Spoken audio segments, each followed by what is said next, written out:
I was actually assigned to Jiayi County, and well, I was based in Zhuji Elementary School, but I would never ever show up in Zhuji Elementary School. My actually working place is in Hong Kong International English Village, and this village is quite special. It doesn't run into the way like the normal schools does. It's kind of like it's a county government funding, and then they would like to have. They invite, each year they invite 5 fifth grade students to come to the village to experience and to get exposed in that English-speaking environment for 5 days and 4 nights. So kids actually had to stay there for 4 nights, and their class is very long. The class runs from 8 a.m. to 8 p.m. So we have 4 foreign teachers, and we have 3 foreign teachers, and 4 or 5. We are 4 or 5 Chinese English teachers. Assistants, you had 4. 4, yeah.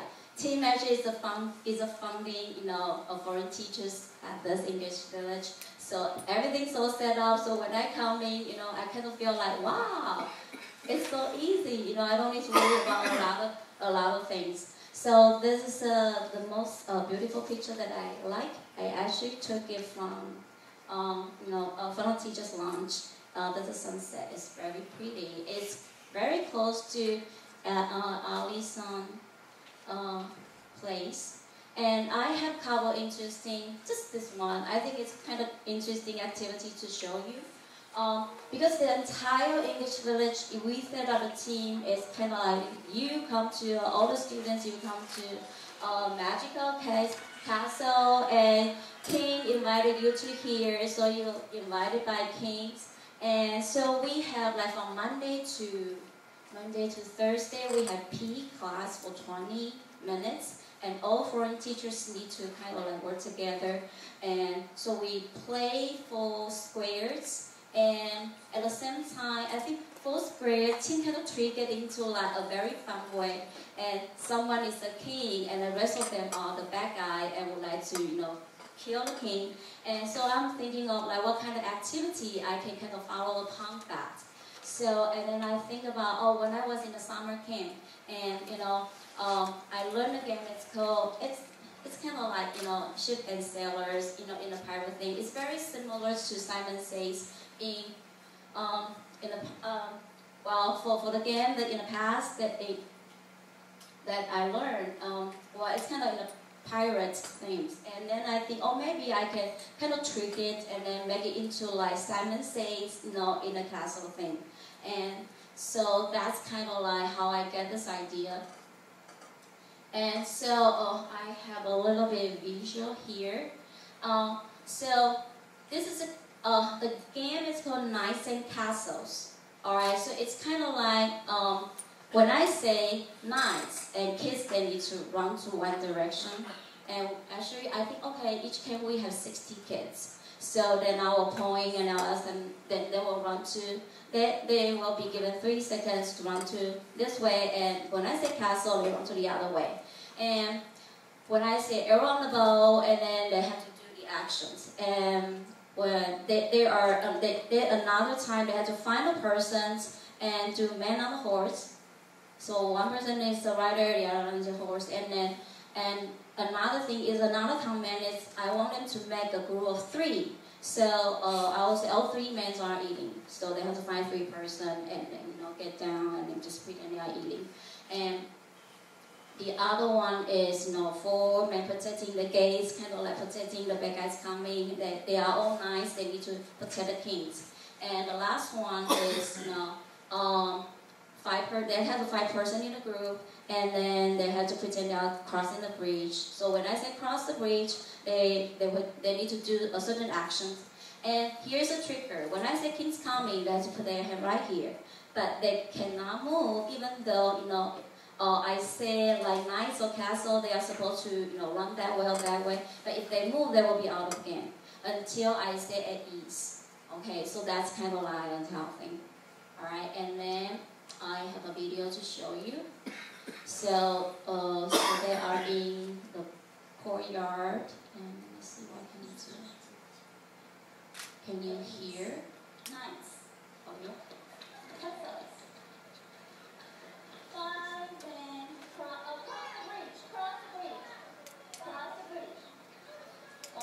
They actually had to learn this game in 20 minutes. So my other co-teacher, actually they are all helping me, give the kids a little bit, idea what I'm talking about. Okay. 3 men eating. 3 men eating. 3, 2, 1. Who's still running? If you have 4. If you have 4, goodbye. Goodbye. 2, goodbye. I need 3. Oh, yeah, sorry, long time.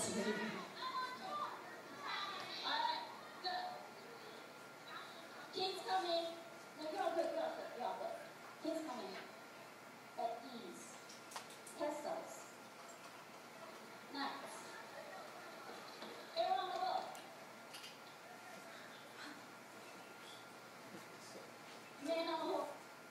Okay. So, we kind of play a couple times. The first time we do help them, support them with their actions.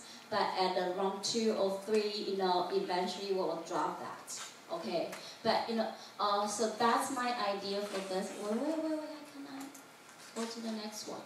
I love this activity. I think it's, it increases collaborations and give the kids some kind of problem solving. When they are with their best friend, they only have 2, but now I'm saying, okay, you need to form a group of 5, cross the bridge. They have to look for someone, even though those people, they really don't know each other. They have to find a way and to solve out the problem. And I'm thinking, how can I use this activity from the video? It's all teacher-centered. I say the comment. I say something, they do something. And how can I move it from teacher-centered to student-centered? So I'm thinking if, kids, they are familiar with the commands or the actions, maybe I can point to one person to be, just to be someone to say out the comments. And it can be really creative too. So that's what I put it right here. I'm thinking, because working in the English village, I don't have a set of textbook or curriculum to follow up. So we are assigned to a certain situational classroom. I was assigned to the restaurant. So anything go, whatever you do, whatever the lesson plans that you come up with has to do something with a restaurant. And so if in your class, so maybe you are learning about transportation, maybe your theme is a transportation. Maybe after you teaching all your lesson, and then maybe you can give this to the kids and help them to come up with, again, we can all play together in a group of 20 or 30. Up there you saw there's about like 50 kids, they were running and playing this game. And then just that this is just the basic point, like they have to say something and then they can run to the left, run to the right, and say what the trigger, to the kids, and that's it. All right, so that's kind of like my idea, and I love this game, so that I'm sharing it to you. And I also like to share another for me, I think it's very practical teaching technique. It's called comprehensible input. So what that means is, we know all our kids, English is not really their first language. So when we say a lot of things, it's really foreign to them.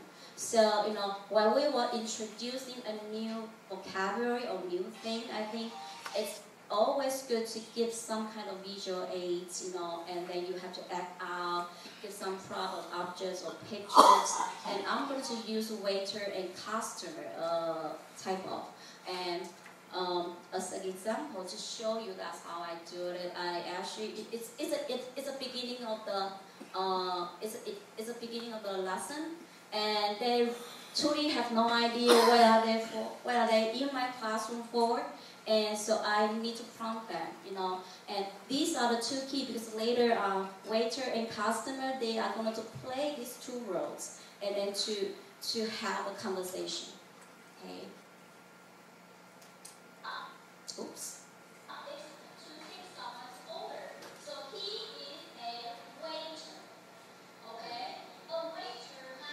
So you see, I dress up like a waiter, holding on a clipboard and wearing the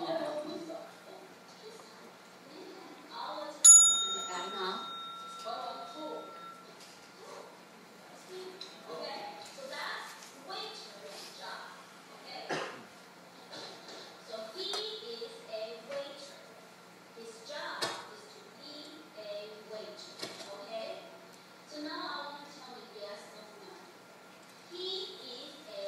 Here I'm actually doing comprehension check.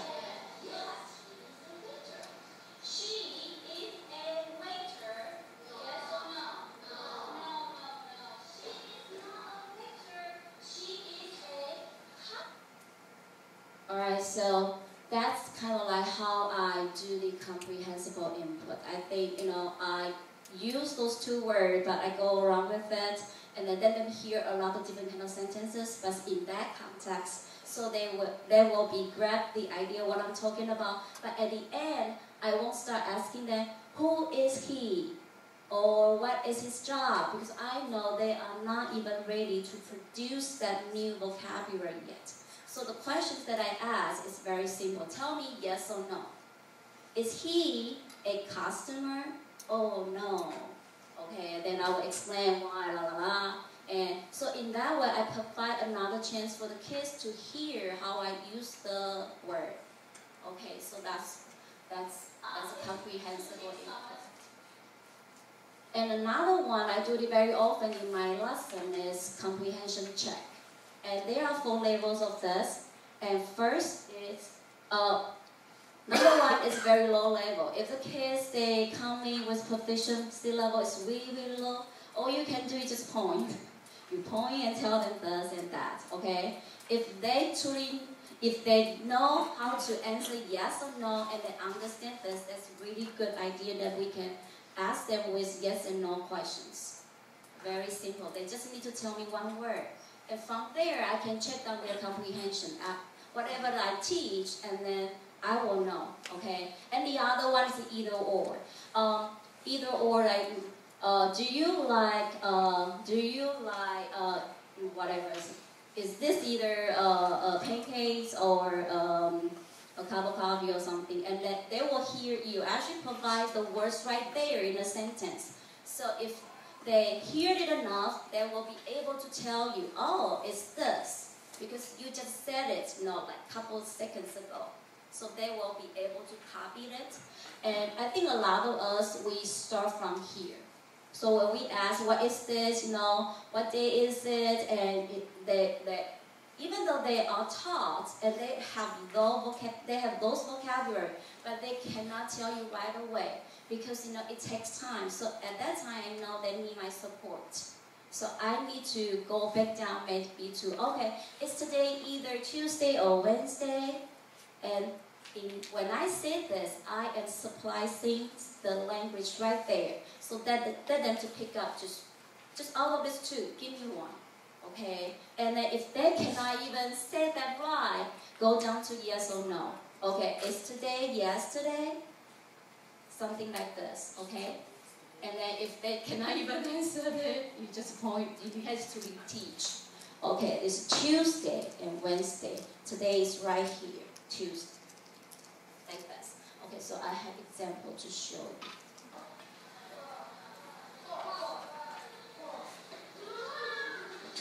So we are learning how to set up the table American ways. So when I bring up each one item and then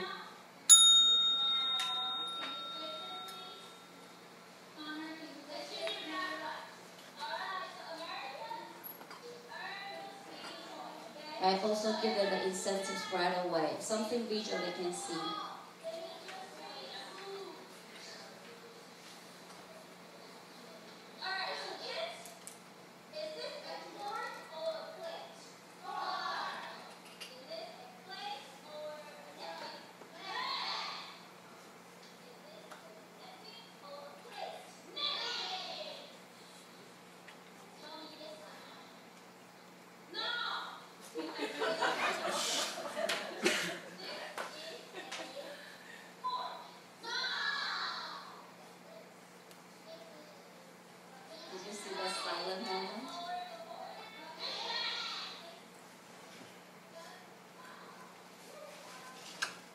Alright, so did you see that? How that works? You know, like when you actually supply the language right there, they can answer you right away. That's my comprehension check.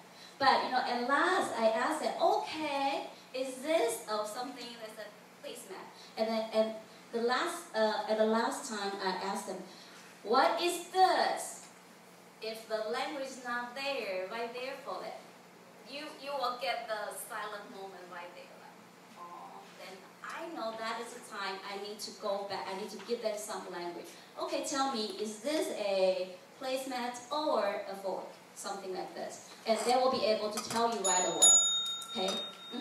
Alright, so this is something I want to share. Can I? Oh, okay, this is it. Alright, and this is just a song. Okay, highlights. I did have a lot of, fun times, at the English village, and we have a lot of celebrations. So it's all food and parties and things, and we have that white animal gift exchange. Do you know what I'm getting? This is the worst gift that I have ever get. It's not a trash can. It's a portable toilet. What a gift. Okay. Alright, and then, my colleagues and I, we actually went a couple of hiking trips just nearby. Come visit us if you like hiking. We have a lot of hiking trails. And this is another highlight for me. Actually, I made this jellyfish costumes, and then we had the trick-or-treating parades routine and street. So, well, that's kind of like a fun thing to do. And instructional difficulty, students' proficiency level is uncertain, so it's not easy to set up a tangible goal to meet the need. And it is difficult to see the students' improvement in such a short time. I only get to see one group one morning in 1 week. That's it. And bye-bye. And I won't see them. And then next week, I will receive another group of students coming from different schools. And so kind of like this, and it's here I put it, it's hard to make the reports with the student. And my personal difficulty driving in Taiwan is fighting for parking space every day. I'm stuck there. And living in a rural area, it's quite, I'm a city girl, so living right out there, kind of like, okay, sorry, I took someone's time, right? Who is All right, Dr. King, consider your minutes of